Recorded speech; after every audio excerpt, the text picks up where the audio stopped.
work from the previous wall that they built the previous day. So when you're doing rammed earth, is you want to take the formwork off for it the following day. You don't want to come back a week later and try to take it off. You just might not get some good results.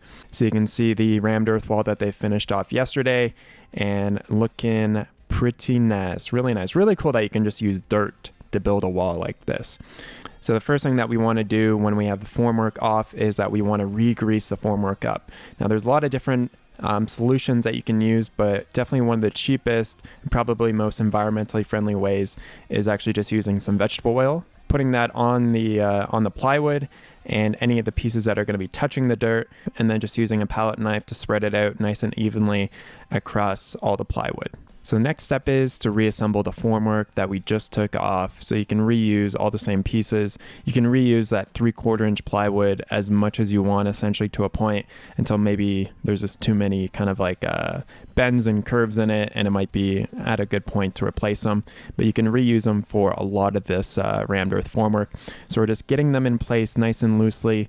We're just trying to get it to a point where we can put the whalers on, but we want to make sure that everything is nice and tight and buttoned up. The difference with doing something like rammed earth as opposed to just doing like straight concrete is that there's going to be a lot of outward pressure on the formwork as we're ramming the earth down. So this has to be really tight and really buttoned up.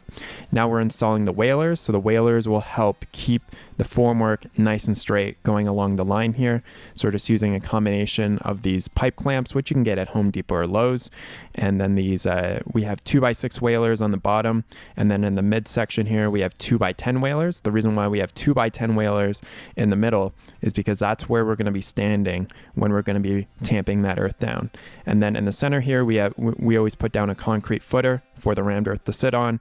And then we're using some PVC pipe to go around the pipe clamps so that we're able to actually pull those pipe clamps out when there's dirt all around it. And depending on how you do your wall section, you don't have to have any pipe clamps in the middle here like this. All the pipe clamps can be on the outside of it. So Jason is just using soil on his property, which is really convenient to have your building material right on the property. So we're screening it here and trying to get out any of the big rocks, and we just want a nice fine dirt mixture. We don't want a lot of rocks in it because the rocks don't tamp very well, and when you see them basically in the finished product, they can easily be picked out and fall out of it. So we just want to make sure that we are screening out and trying to pick out any of the bigger rocks, and then that's going to give us a much more consistent mixture, and it's just going to be a much better end product. Having a tractor to do this work is definitely not necessary. It just really speeds up the process for, moving the dirt, screening it, mixing it up. But you can actually do all of this by hand, just with a shovel and maybe a cement mixer to do the mixing of the dirt. Especially for smaller projects, that's much more ideal than having big machinery like this. But you can see that we mix in some Portland cement in the dirt, and Jason is just going around and mixing it up with the front loader on the tractor, and just getting a nice, very consistent mixture. So again, on smaller projects, we'd probably just use a small cement mixer and just do smaller batches. But since we have the availability of the tractor, we can use it to basically get the soil mixed up. So the percentages are around 90% soil and 10% Portland cement. And for a soil type, that is an appropriate ratio for making this rammed earth. Now, next thing that we want to do is we want to wet the rammed earth to a point where you don't want it to be soggy or soupy, but you also don't want it to be dry. So it's hard to explain the exact consistency that you want, but you want to be able to form it in your hands and drop it, and it still retains some of its form. So you don't want it to drop down and go like boink. So when you mix it into a ball, you want it to kind of hold its shape, but also not be too soupy at the same time.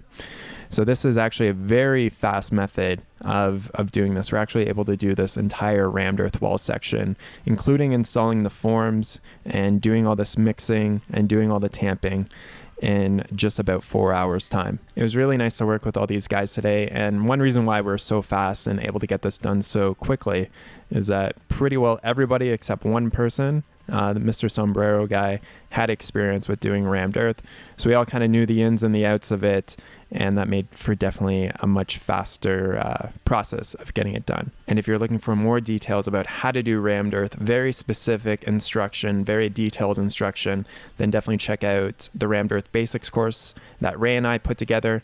So we go over basically from start to finish of how to do our rammed earth benches and our rammed earth fire pit by our yoga pavilion. And we go into excruciating detail about how to do this and get the best end results. And you get a beautiful fire pit and bench set at the end of it. And so you can see now the finished formwork with all the whalers, all the scissor boards in the middle. So those scissor boards in the middle are really important for such a long wall section to have those in there so that the entire thing stays very nice and secure and sturdy. And with doing the formwork, you might think, oh, let's just get it done, let's get it up, and let's start, throwing some dirt in there. But you really want to make sure that you take a lot of time, make sure it's very, very tight and very clean. And any gaps that you don't want in your wall, make sure you get those closed up. But yeah, it is an important process to set up that formwork properly first, and then getting it to a point where you can start mixing and tamping the dirt in there. So again, using the tractor is so much easier because we're used to actually hauling the dirt up in buckets. So having the tractor right there with all the rammed earth mixture, it was really, really handy. And right now we're just throwing in some of the dirt in the bottom there. And we want to make sure that all of our lifts, so all the dirt lifts that we do that we're going to be tamping down, are very consistent in terms of how much dirt that we're actually putting into it. So we had a small piece of rebar that we had a piece of tape on the end. And as we're putting the dirt in, we're also smoothing everything out so that it's going to be nice and flat. But we're using that piece of rebar with the tape on it just to make sure that the depth of the dirt is going to be consistent across the entire wall section. So you want to have, I would say, somewhere around 6 to 7 inches of dirt when it's uncompressed. So once you actually compress it down, it'll actually only be about 3 or 4 inches worth of dirt, worth of rammed earth. And this is something that you can test out on smaller wall sections, or you can make small forms and just kind of test out the compression and your soil mixture. But once we get that dirt in there, we want to lightly tamp it once, and then we're just using some standard 8-inch tampers. You want to tamp it once, and then you go back, and then you want to tamp hard 5 times in one place, move over, tamp 5 times hard in the next place, and then just keep doing that all along the wall section there. So we want to make sure that obviously the amount of dirt that we have is going to be consistent, but it's also really important to think about how we're compacting the dirt, and we want to make sure that the compaction of the dirt is consistent all across too, just so that the it can be nice to have some waves in the lifts in terms of how it looks. You want to make sure that it's pretty similar and pretty consistent all the way across. So this is probably just the hardest part here with all the tamping. Physically, it's the hardest part because we're just tamping. Jason's bringing over more dirt so we don't get much more of a break, and then we just keep tamping, and just ensuring that we're getting a nice consistent tamp all the way across, using our 5 punches, going across to the next spot, 5 more punches, and then just doing that all using our 5 punches, going across to the next spot, 5 more punches, and then just doing that all the way across. So I think we had 4 tampers there, and that definitely made short work of this wall section. Jim's even adding in a little bit more water there, just so that because as the dirt's kind of sitting out in the sun, it's going to dry. So we're just adding a little bit more, but you can kind of see how the mixture is from the video. So it's not too wet, so it's kind of like wetted, but it's not dry. And that's the proper mixture that we want in order to get the best end result. And so then here's a final shot. There's a couple of different ways of finishing off the top.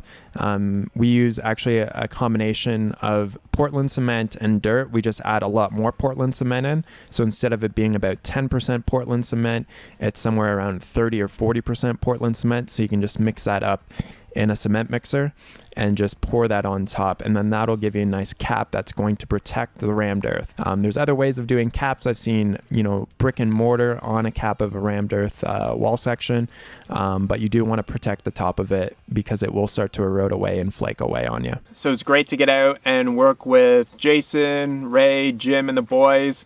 It was a lot of fun. We had a good time doing it because doing rammed